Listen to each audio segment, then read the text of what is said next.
విజయనగరం జిల్లాలో సుమారు 500 ఎకరాలకు పైగా వర్షార్పణమైంది. చెరువులు కూడా పొంగి పొర్లడంతో ఎక్కడికక్కడ వరద నీరు నిలిచిపోయింది. కోత దశకు చేరుకున్న వరి చేనును మోంతా ముంచేస్తుంది. దీంతో రైతాంగం అంతా లబోదిబోమంటున్నారు. రోడ్లపైకి వరద నీరు చేరడంతో ప్రయాణికులు అవస్థలు పడుతున్నారు. ఇటు భీమసింగి జామి రోడ్డులో వర్షపు నీరు నిలిచిపోయింది.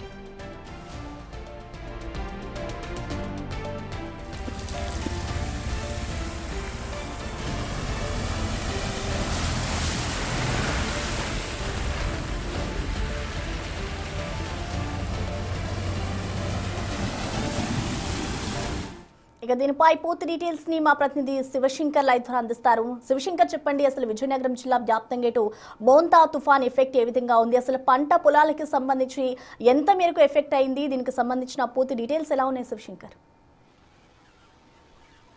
ప్రసన్న, మనం చూసుకోవచ్చు గత 3 రోజుల నుంచి కురుస్తున్న వర్షాలకైతే మోంతా తుఫాను ఏ విధమైనటువంటి బీభత్సం సృష్టిస్తుంది. ముఖ్యంగా విజయనగరం జిల్లాలో కొత్త వలస కావచ్చు, ఎస్కోట నియోజకవర్గం అంటే ఎస్కోట నియోజకవర్గంలో కొత్త వలస, జామి ప్రాంతాలు, అదేవిధంగా విజయనగరంలో ఉన్నటువంటి పలు ప్రాంతాలు కావచ్చు, పోసుపాట్రేగ, భోగాపురం తీర ప్రాంతాలు, అనేక ప్రాంతాలకు చాలా ఎఫెక్టెడ్ గా ఉన్నటువంటి పరిస్థితి కనిపిస్తుంది. ప్రస్తుతాన్ని మనం చూస్తుంటే ఒక్కసారి వాతావరణాన్ని మనం పరిశీలించుకున్నట్లయితే ఇంకా వర్షం కంటిన్యూ అవుతూనే ఉంది. ఎక్కడా కూడా మోంతా తుఫాను బీభత్సం అనేది ఇంకా పూర్తిగా పోయినటువంటి పరిస్థితి. ఒకసారి మనం ఈ యొక్క పంట పరిస్థితిని మనం ఒకసారి చూసుకున్నట్లయితే ఎంత బాధాకరమైన విషయం ఒకసారి మనం చూడొచ్చు ప్రసన్న.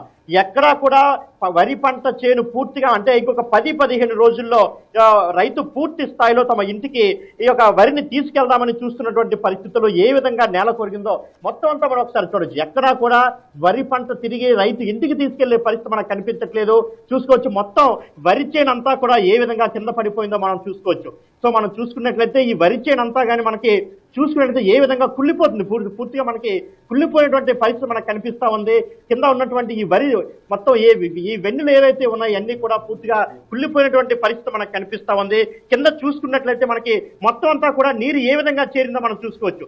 సో మొత్తం అంతా నీరు కింద ఉండటం వల్ల మొత్తం ఈ వరి చేనంతా కూడా కుళ్ళిపోయే పరిస్థితి మనకు కనిపిస్తా ఉంది.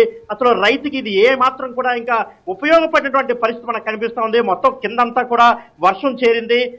మరోవైపు ఈ వెన్నులు మనం చూసుకున్నది, ఈ వరి వెన్నులు కానీ మనం చూసుకున్నట్లయితే ఇంకో 10-15 రోజుల్లో కోత దశకు చేరుకున్నటువంటి పరిస్థితి. కానీ ఈ మొత్తం అంతా కూడా సృష్టించినటువంటి ఈ బీభత్సానికి మొత్తం అంతా కూడా ఒక వినాశనం సృష్టించిందని చెప్పుకోవచ్చు. రైతాంగానికి తీరని నష్టాన్ని చూపించిందని మనం చూసుకోవచ్చు. చూడొచ్చు, మనం ఎక్కడ చూసినా కానీ మొత్తం వరి వెన్నులన్నీ కూడా పూర్తిగా కుళ్ళిపోయేటువంటి పరిస్థితి. పైన ఒకసారి మనకి పైన చూసుకుంటే కాస్త పచ్చిగా కనబడుతున్నప్పటికి కూడా కింద కానీ మనం చూసుకున్నట్లయితే కింద మనం పడిపోయిన ఒకసారి పైకి తీసి చూస్తే ఇదంతా కూడా పూర్తిగా కుళ్ళిపోయినటువంటి పరిస్థితి. నీటిలో నానిపోయి పూర్తిగా పోయినటువంటి పరిస్థితి మనకు కనిపిస్తోంది. కిందంతా కూడా పూర్తిగా వాటర్ చేరింది. మరోవైపు గాలుల బీభత్సానికి ఎటు చూసినా కానీ మొత్తం మనం చూసుకోవచ్చు వరి పంట అంటే పూర్తి స్థాయిలో ఏ విధంగా కింద పడిపోయిందో.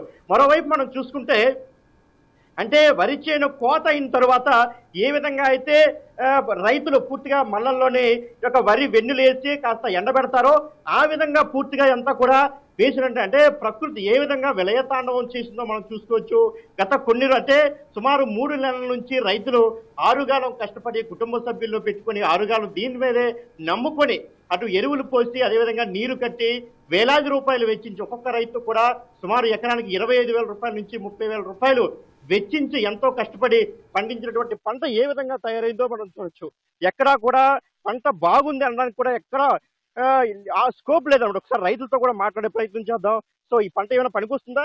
పనికొచ్చేదంటే తక్కువ శాతం పనిచేస్తుందండి. అది మిగతాదంతా మొక్క నాటేసి ఎందుకు పనికిరాకుండా పోద్ది.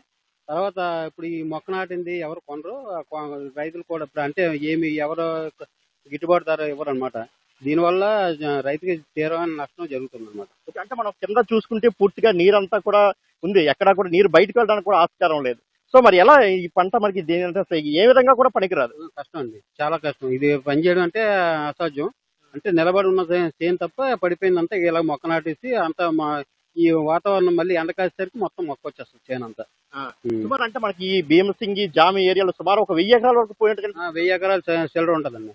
ప్రతిదీ ఇప్పుడు మనం చూసాం కదా, పీకల వరకు మునిగిపోయి ఉంది. ఆ మునిగిపోయిందంతా ఇప్పుడు పంట దశకు వచ్చే టైం కాబట్టి ఇలా మొక్క వచ్చేస్తుంది. నిలబడి ఉన్న చేను అయినా ఇలా మొక్క వచ్చేస్తుంది. మొక్క వచ్చేసి చచ్చిపోద్ది ప్రతిదీని. అలా కుళ్ళిపోద్ది అనమాట చేను అంతా.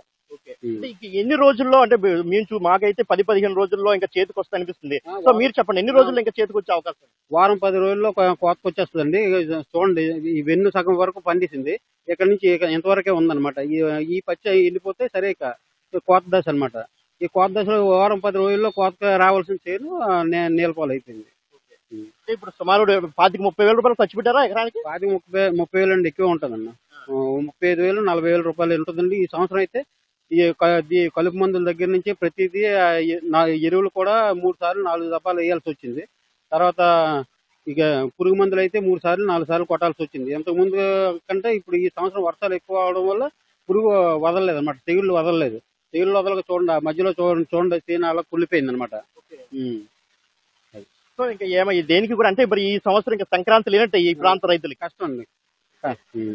సో ఇది ఎందుకంటే ముఖ్యంగా మనం చూసుకుంటే ఉత్తరాంధ్ర ప్రాంతంలో సంక్రాంతి టైంకి కోతకు వస్తుంటాయి పంటలన్నీ కూడా. ఆ పంట చేతికి వచ్చిన తర్వాతే సంక్రాంతి పండుగ కావచ్చు, శివరాత్రి పండుగ కావచ్చు, ఈ పండుగలు చేసుకోవాలంటే ప్రధానంగా ఈ నవంబర్ డిసెంబర్ నెలల్లో చేతికి వచ్చే పంట మీద పూర్తి స్థాయిలో కుటుంబం అంతా కూడా ఆధారపడే పరిస్థితి ఉంటుంది. కానీ ప్రస్తుతానికి మనకి ఈ యొక్క విజయనగరం జామి మండలం భీమసింగ్ ప్రాంతంలో చూసుకుంటే ఎక్కడా కూడా వరి చేను రైతుకి తిరిగి మళ్ళీ ఇంటికి తీసుకెళ్లే పరిస్థితి అయితే ఎక్కడా లేదని చెప్పుకోవాలి ప్రసన్న. ఎక్కడ మనం చూస్తుంటే ఎంత బాధాకరమైన పరిస్థితి మనకు కనిపిస్తుంది. ఎటు చూసినా కానీ అంటే ఇంకొక 10-15 రోజుల్లో, ఒక వారం రోజుల్లో ఇంటికి తీసుకెళ్లాల్సినటువంటి వరి చేను ఈ విధంగా అయిందంటే ఆ యొక్క రైతు ఆవేదన ఏ విధంగా ఉంటుందో మనందరం కూడా చాలా స్పష్టంగా చూస్తున్నాం. ఎందుకంటే ఒకసారి నేను అడుగేస్తున్నాను, ఒకసారి విజువల్స్ లో మనం చూడొచ్చు. ఇక్కడ నేను నిలబడుతుంటే కిందకి వెళ్ళిపోతున్నటువంటి పరిస్థితి, నేను నిలబడుతుంటే కాళ్ళు కిందకి కూరుకుపోతున్నటువంటి పరిస్థితి. అంటే నిలబడడానికి కూడా స్కోప్ లేదు. అంటే మనిషి నిలబడడానికి స్కోప్ లేనటువంటి ఈ ప్రాంతంలో మరి అంటే ఈ యొక్క వరి చేను ఏ విధంగా అసలు బ్రతికి ఉంటుందా, అసలు వరి చేను ఏమైనా ఉపయోగపడుతుందనేది కూడా ఒకసారి ఆలోచించాలి. ప్రభుత్వం దీనిపై పూర్తి స్థాయిలో దృష్టి సారించాలి. ఎందుకంటే రైతాంగం తీవ్రంగా నష్టపోతున్నటువంటి పరిస్థితి. ఎందుకంటే ఒక్కొక్క కుటుంబం ఒక్కొక్క ఎకరం మీద 30,000-40,000 రూపాయలు పెట్టుబడి పెట్టామనేసి రైతులు కూడా చెప్తున్నటువంటి పరిస్థితి. కానీ ఎక్కడా కూడా వరి పంట మాత్రం తిరిగి ఇంటికి వెళ్లే పరిస్థితి లేదు, బతికి బట్టగట్టే పరిస్థితి. అంటే రైతుల ఆత్మహత్యలు ఎందుకు జరుగుతున్నాయి అన్నానికి ఇవే నిదర్శనం మనం అనుకోవచ్చేమో బహుశా. సో ఒకసారి రైతాంగాన్ని ఆదుకోవాలి. వ్యవసాయ శాఖ ఇప్పటికే అటు ప్రభుత్వం కూడా ఆదేశాలు జారీ చేసింది. వెంటనే వ్యవసాయం మీద నివేదిక అందజేయాలి, ఎక్కడెక్కడ పంట నష్టం ఉందో వెంటనే వాటి వివరాలు అందజేయాలని ప్రభుత్వం ఇప్పటికే చెప్పింది. దానికి సంబంధించి కూడా ప్రభుత్వం నష్టపరిహారాన్ని అయితే రైతులకు అంటే వీలైనంత తొందరలో అందించాలని అయితే మనం కోరుకుందాం. Right, thank you Shivshankar.